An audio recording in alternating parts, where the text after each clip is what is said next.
Hello friends, स्वागत है आप सभी का आपके अपने YouTube channel study session with HM पर।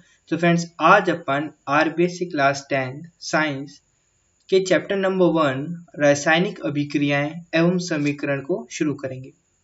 आज का ये पहला लेक्चर होने वाला है जिसके अंदर हम रासायनिक अभिक्रियाएं एवं समीकरण को समझेंगे कि हम इसमें क्या पढ़ने वाले हैं। तो विषय वस्तु आपके सामने रहने वाली है। विषय वस्तु का मतलब होता है कि हम इस चैप्टर के अंदर क्या पढ़ने वाले हैं। जैसे जैसे मैं आपको चैप्टर पढ़ाता जाऊंगा वैसे वैसे आपको पता चलेगा कि जब भी मैं किसी नए चैप्टर को शुरू करूंगा तो अपन सबसे पहले उसकी विषय वस्तु पर चर्चा करेंगे कि उस चैप्टर में अपन को पढ़ना क्या है। बातें यहाँ तक क्लियर हो रही है? तो मैं बात करूंगा विषय वस्तु की। तो विषय वस्तु में हम पढ़ने वाले हैं रासायनिक समीकरण के बारे में कि रासायनिक समीकरण क्या होते हैं, इन्हें किस तरीके से बैलेंस किया जाता है। 1.2 टॉपिक होने वाला है रासायनिक अभिक्रियाओं के प्रकार। थर्ड टॉपिक होगा क्या अपने दैनिक जीवन में उपचयन अभिक्रियाओं के प्रभावों को देखा है। इस प्रकार के 3 विषय वस्तु मुख्य तौर पर रहने वाली है, रासायनिक समीकरण, रासायनिक अभिक्रियाओं के प्रकार और 1.3 टॉपिक।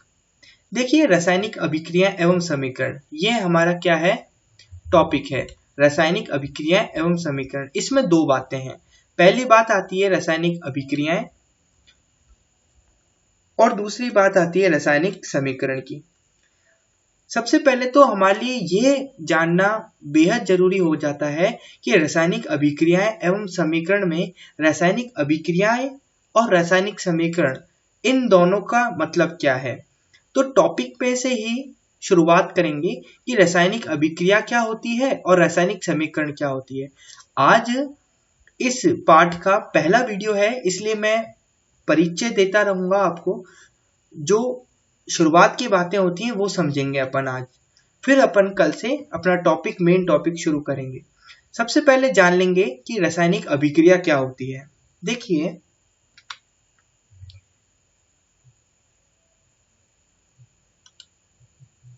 रासायनिक अभिक्रिया एवं समीकरण में रासायनिक अभिक्रियाओं को जान लेते हैं कि क्या होता है। तो आप देख पा रहे होंगे ऐसे परिवर्तन जिसमें नए गुणों वाले पदार्थों का निर्माण होता है उसे रासायनिक अभिक्रिया कहते हैं। ऐसे परिवर्तन, हमने परिवर्तनों का अध्ययन कर रखा है कक्षा 9वीं में। कक्षा 9वीं में हमने देखा था भौतिक परिवर्तन और रासायनिक परिवर्तन, physical change and chemical change, इन दोनों के बारे में हमने पढ़ा था। तो देखिए, ऐसे परिवर्तन जिसमें नए गुणों वाले पदार्थों का निर्माण होता हो, यानी कि नए गुण जिसमें उभर कर आते हों, ऐसे परिवर्तन रासायनिक परिवर्तन कहलाते हैं या रासायनिक अभिक्रिया होती है। अथवा रसायनों से संबंधित अभिक्रिया को रासायनिक अभिक्रिया कहते हैं। रसायनों से संबंधित अभिक्रिया को रासायनिक अभिक्रिया कहते हैं। जो केमिकल्स होते हैं ना, बहुत से केमिकल आपने देखे होंगे, उनसे संबंधित अभिक्रिया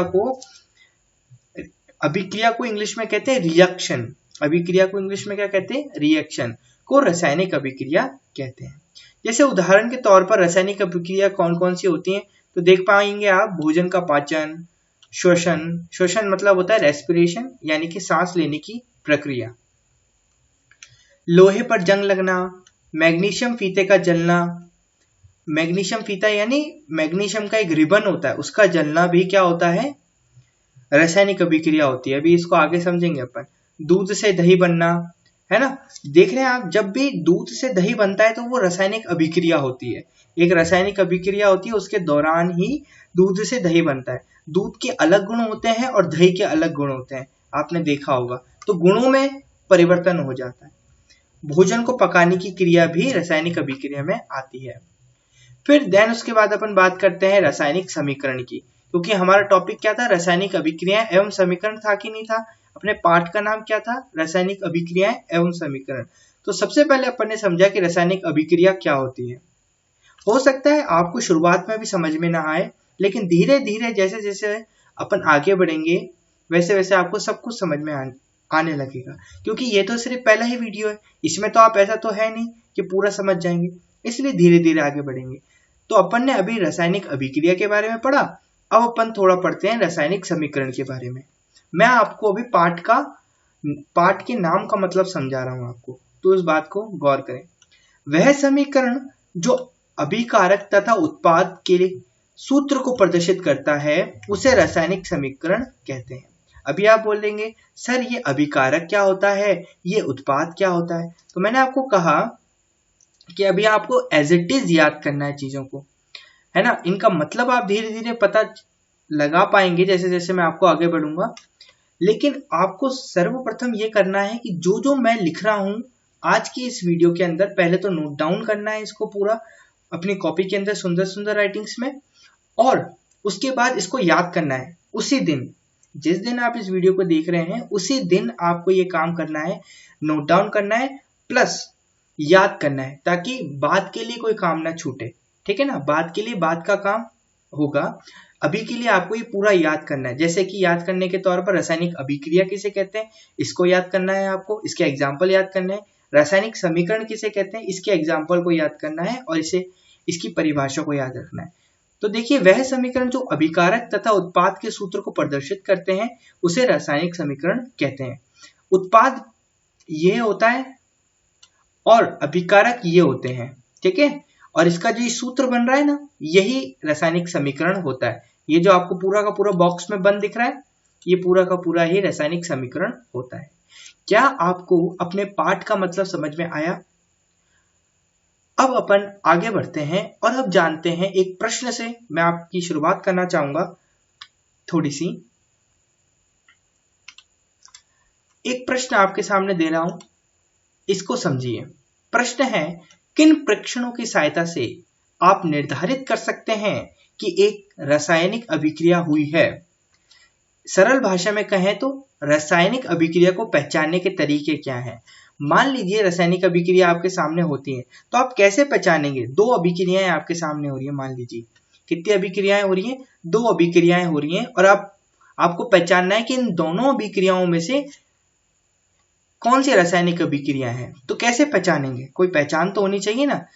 जैसे अपन किसी के घर पे जाते हैं, मान लो जैसे अपन को एयरपोर्ट पे किसी को लेने जाना है, अपन को बताया नहीं गया है कि वो कौन है, अपन जानते भी नहीं है, बस उसकी पहचान बता दी कि उसने लाल शर्ट पहनी है। तो अब आप वहां पर क्या देखोगे? लाल शर्ट पहनने वाला व्यक्ति कौन सा है ना। तो उसी तरीके से हमारे को ये नहीं पता है कि अभिक्रियाएं कौन सी होती है, बस हम रासायनिक अभिक्रिया के नाम जानते हैं। अब अपन पहचानेंगे कैसे कि इतनी सारी अभिक्रियाओं में से रासायनिक अभिक्रिया कौन सी है? तो मैं आपको पहचान बता देता हूं, बड़े ध्यान से सुनना।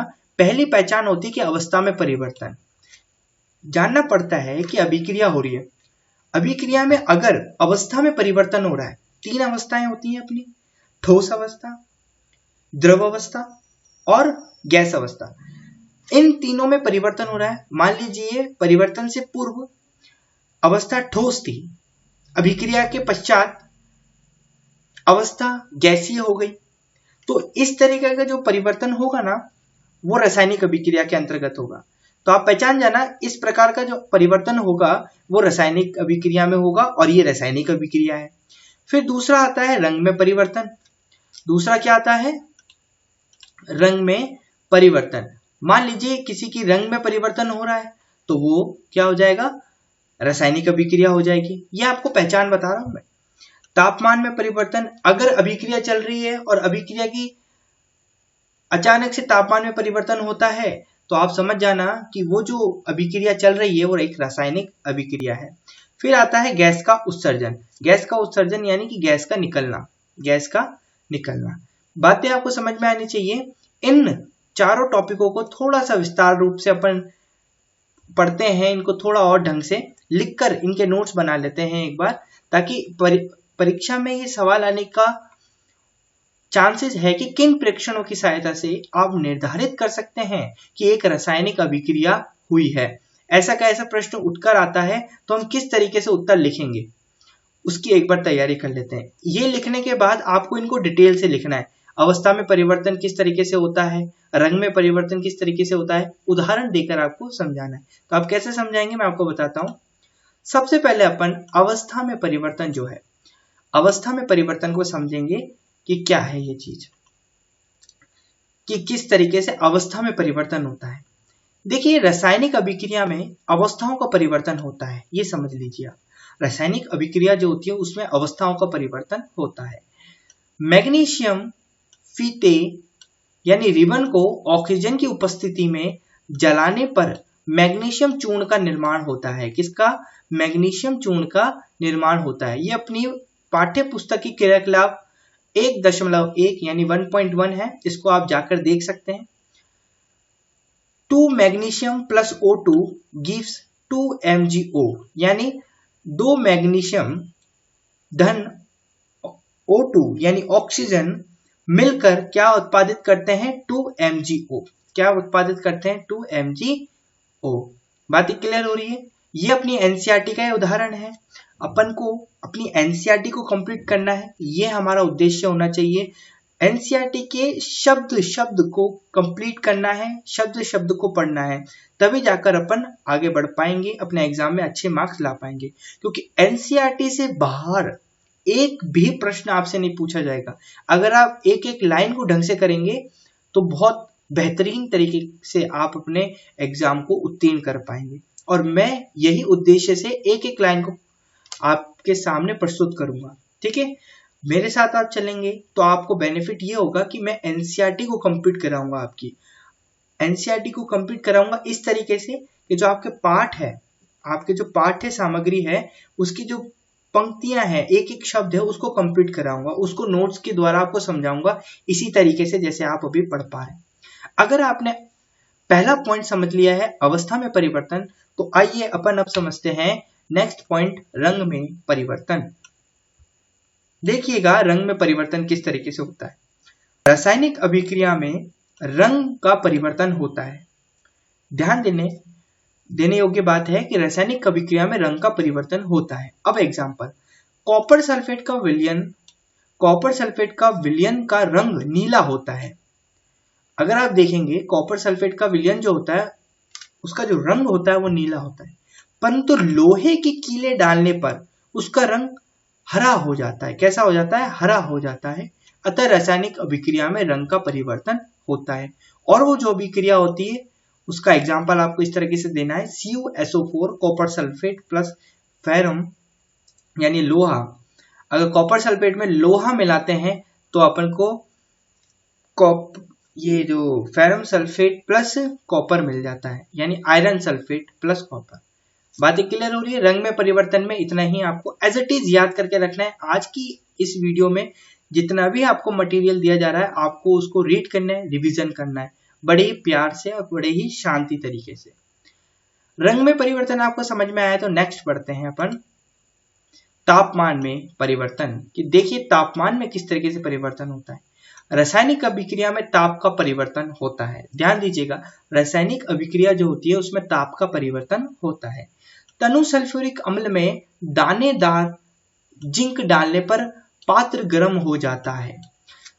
तनु सल्फ्यूरिक अम्ल में, तनु यानी जिसमें ज्यादा पानी की मात्रा हो, सल्फ्यूरिक अम्ल होता है, उसमें दानेदार जिंक डालने पर, क्या डालने पर? दानेदार जिंक डालने पर पात्र जो होता है वो गर्म हो जाता है। पात्र यानी जो फ्लास्क होता है ना, जैसे यहाँ पर ले रखा है शंकुआकार फ्लास्क ले रखा है, यहाँ पर हमने कौन सा फ्लास्क ले रखा है? शंकुआकार ग्लास। देखिए तो अतः अभिक्रिया में तापमान का परिवर्तन हुआ, तापमान का परिवर्तन हुआ। तो वो जो अपने तापमान का परिवर्तन है उसमें जो क्रिया होगी वो ये वाली होगी।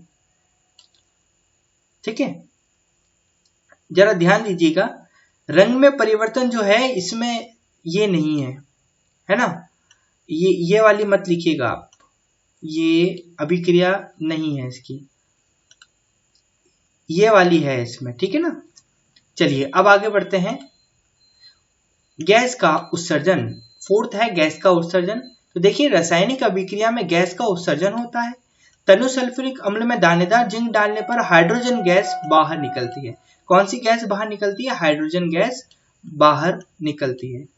आज के इस वीडियो में अपन इतना ही पढ़ेंगे। एक बार रिवीजन करते हैं अपन ने क्या क्या पढ़ा।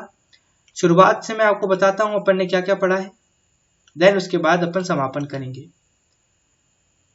आज की वीडियो की शुरुआत यहां से हुई थी।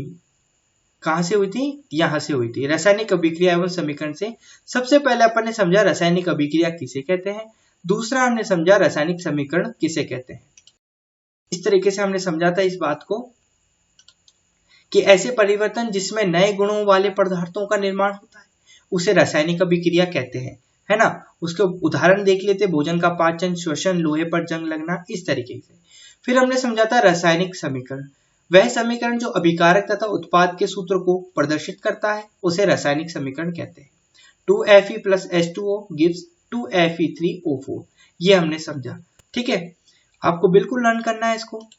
फिर उसके बाद हमने एक प्रश्न लिया था, वो प्रश्न था कि किन प्रेक्षणों की सहायता से आप निर्धारित कर सकते हैं कि एक रासायनिक अभिक्रिया हुई है।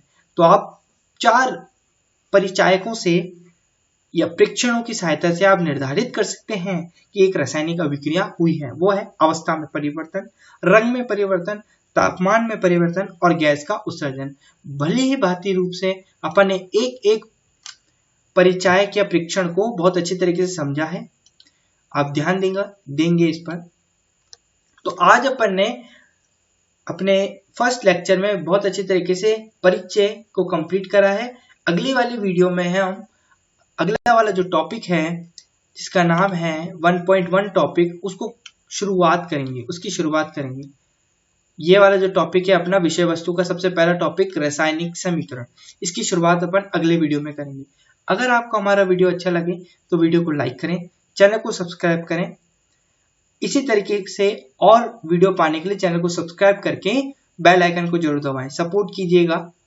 और अगर कोई त्रुटि हो तो कमेंट बॉक्स में लिखिएगा, उसको अपन जल्दी से जल्दी सुधारेंगे। और कोई सवाल हो आपका तो भी आप कमेंट बॉक्स में लिख सकते हैं। धन्यवाद। God bless you.